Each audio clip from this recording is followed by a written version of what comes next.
meaningless leaders. When I call meaningless leaders, these are the leaders who are deforming this country through massive corruption, through hypocrisy, walang puso, walang kaluluwa, at nakakahiya po tayo sa ibang bansa. There is a news this morning I heard from the radio. We are now called a country of thieves. Alam po ninyo yon? A country na kung saan nandito yung mga magnanakaw. Nakakahiya po yun. I am not proud to be a Filipino if my country is called country of thieves. Do you agree with that? Yes. Natutuwa ba kayo na country of thieves sa Pilipinas? No. Of course not. So ano po ang gagawin natin? Kaya po tayo nagkaroon ng ganitong organization because to our belief, we want to be part of the solutions to reform the country. But our country's problem are so complex and huge, which require the adaptation and implementation of what we call RAD leadership framework or approach. Ano po ang RAD leadership approach or framework? RAD. RAD, R stands for resilient.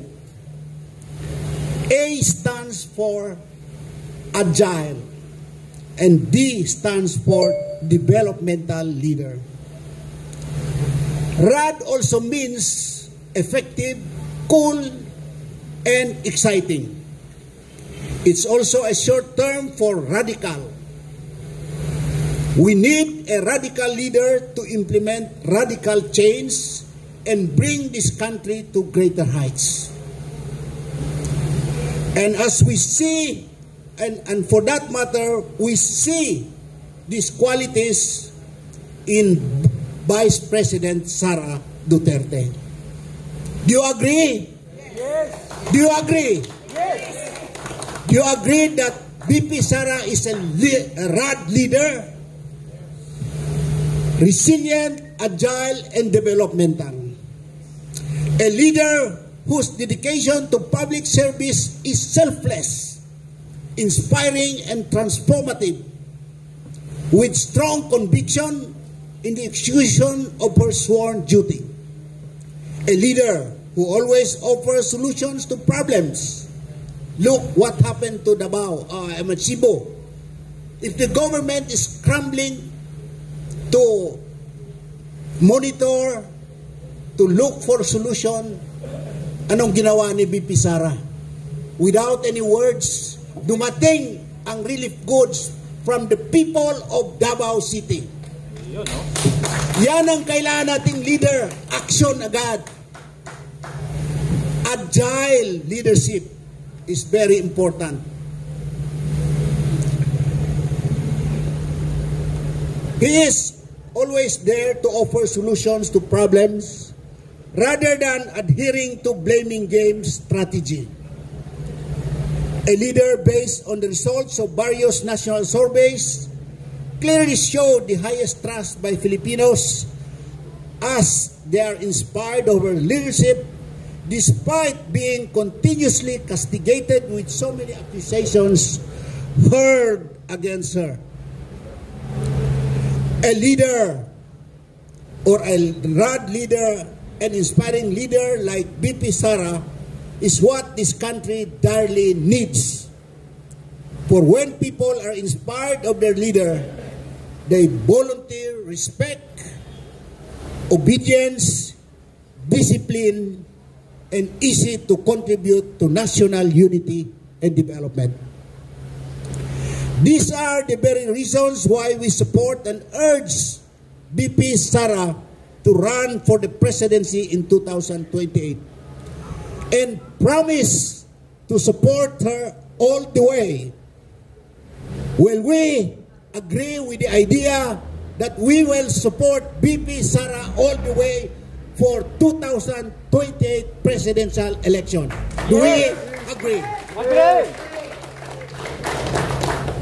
Ngayon na sana eh. The RAD leadership in her will surely minimize, if not eradicate, massive corruption, poverty, criminality, and moral degradation.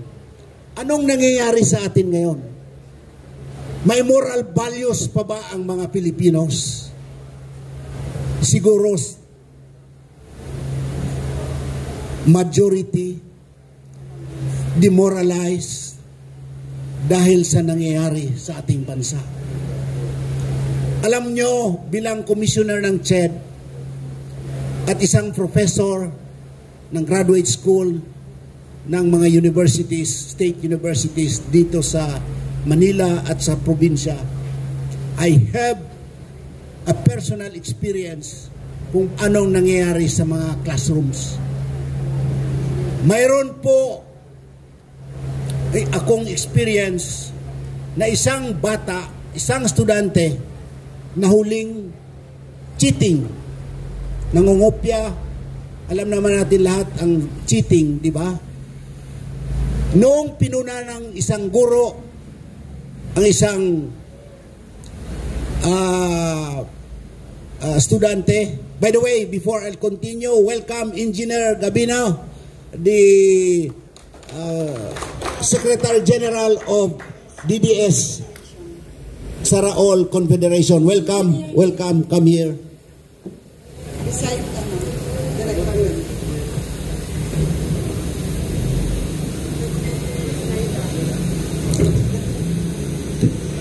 Noong nahuli yung estudyante na nangungopya, cheating at pinuna,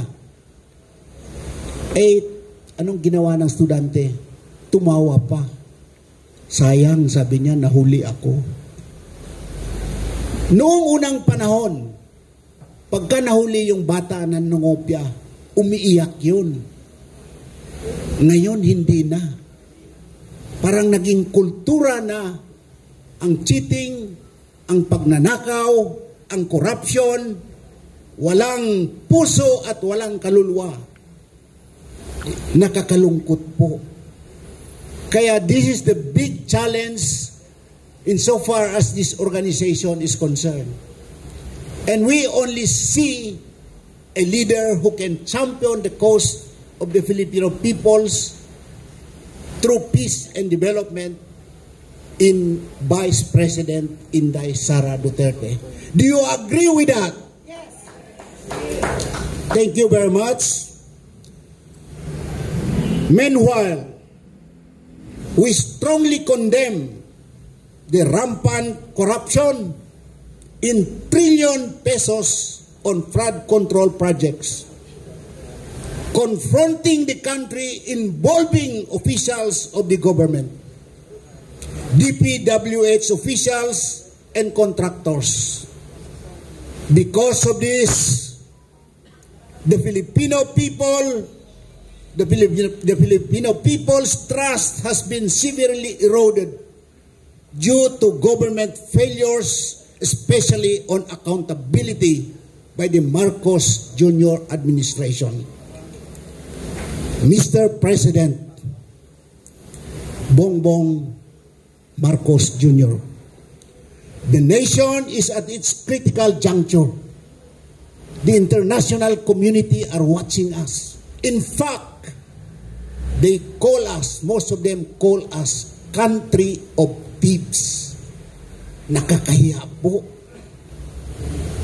Save this country from further devastation, Mr. President, by holding the culprits of the flood control project scandals accountable and be put behind bars, irrespective of who they are. Otherwise, the Filipino people will continue to demand for your resignation. Thus, If you cannot do this, history will remember you as president of cover-ups and weak action. Thank you very much, and thank you for your presence in this momentous occasion this morning. Maraming salamat po sa inyo lahat.